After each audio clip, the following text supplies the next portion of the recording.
మేయర్పై కూటమి పెట్టే అవిశ్వాస తీర్మానాన్ని తాము ప్రజాస్వామ్యబద్ధంగా ఎదుర్కొంటామని విశాఖ జిల్లా వైసీపీ అధ్యక్షుడు గుడివాడ అమర్నాథ్ తెలిపారు. పోలీసులు ఓ వైసీపీ కార్పొరేటర్ ఇంటికి వెళ్లి వారి కుటుంబ సభ్యులను బెదిరిస్తున్నారని ఆరోపిస్తూ పలువురు వైసీపీ నేతలు జిల్లా కలెక్టర్ను కలిసి వినతిపత్రం అందజేశారు. ఈ సందర్భంగా అమర్నాథ్ మాట్లాడుతూ ఈ నెల 19న జరిగే ఓటింగ్లో కూటమికి ఉన్న కూటమి బలమేంటో తెలిసిపోతుందన్నారు. విప్ జారీ చేసిన మేయర్ పీఠాన్ని కాపాడుకుంటామన్నారు.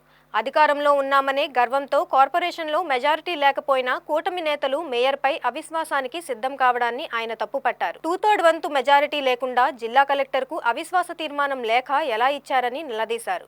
1500 కోట్ల విలువైన స్థలాన్ని 99 ఏళ్లకు లులు మాల్కు లీజుకు ఇవ్వడాన్ని సైతం ఆయన తప్పుపట్టారు.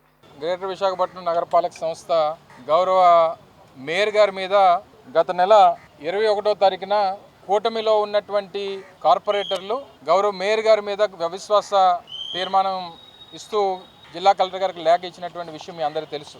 వాస్తవానికి కూటమికి బలం లేకపోయినప్పటికీ వైఎస్ఆర్ కాంగ్రెస్ పార్టీ గుర్తు మీద గెలిచినటువంటి 57 మంది కార్పొరేటర్లు ఉన్నప్పటికీ వారికి సరైనటువంటి బలం కార్పొరేషన్లో లేనప్పటికీ ప్రభుత్వంలో ఉన్నామన్నటువంటి ఏకైక ఉద్దేశంతో ఏ అరాచకాలైనా సృష్టించవచ్చు, ఎన్ని దౌర్జన్యాలైనా చేయొచ్చు, ఎన్ని ప్రలోభాలైనా పెట్టొచ్చు, ఎంతమందినైనా మన వైపు లాక్కోవచ్చు, ఎంతమందినైనా బెదిరించవచ్చు అనేటువంటి ఉద్దేశంతో వారికి ఉన్నటువంటి ఈ క్వాలిఫికేషన్స్తో వారు మా మేయర్ గారి మీద అవిశ్వాస తీర్మానం ఇవ్వడం మనందరం కూడా చూసాం.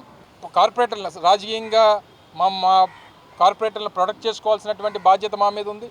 వాళ్ళని సేఫ్ గార్డ్ చేసుకోవాలి. వాళ్ళు మరిన్ని బెదిరింపులకు లోను కాకుండా వాళ్ళని ప్రొటెక్ట్ చేసుకోవాల్సినటువంటి బాధ్యత ఒక రాజకీయ పార్టీగా వైఎస్ఆర్ కాంగ్రెస్ పార్టీ మీద ఉంది. కాబట్టి మా ప్రయత్నం మేము మా పార్టీ నాయకుడు జగన్మోహన్ రెడ్డి గారి ఆదేశాలు, అలాగే పార్టీ ప్రతిపక్ష నేతగా ఉన్నటువంటి పెద్దలు బొత్స సత్యనారాయణ గారు, మా రీజనల్ కోఆర్డినేటర్గా ఉన్నటువంటి కన్నబాబు గారు, జిల్లాలో ఉన్నటువంటి నాయకత్వం అందరం కూడా మా ప్రయత్నం మేము చేస్తూ ఉన్నాం.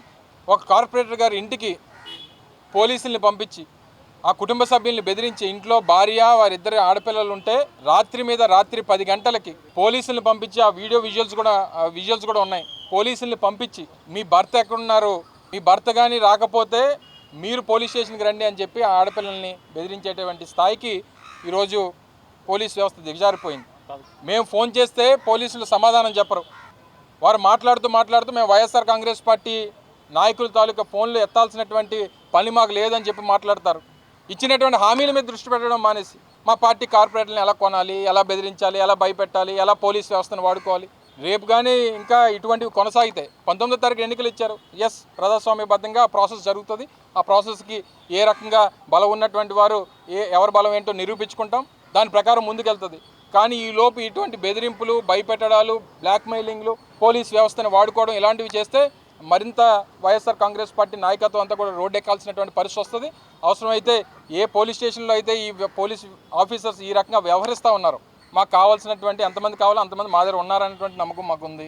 ఇవన్నీ వాళ్ళకి నమ్మకం ఉంటే ఈ బెదిరింపులు ఎందుకు చేస్తారు?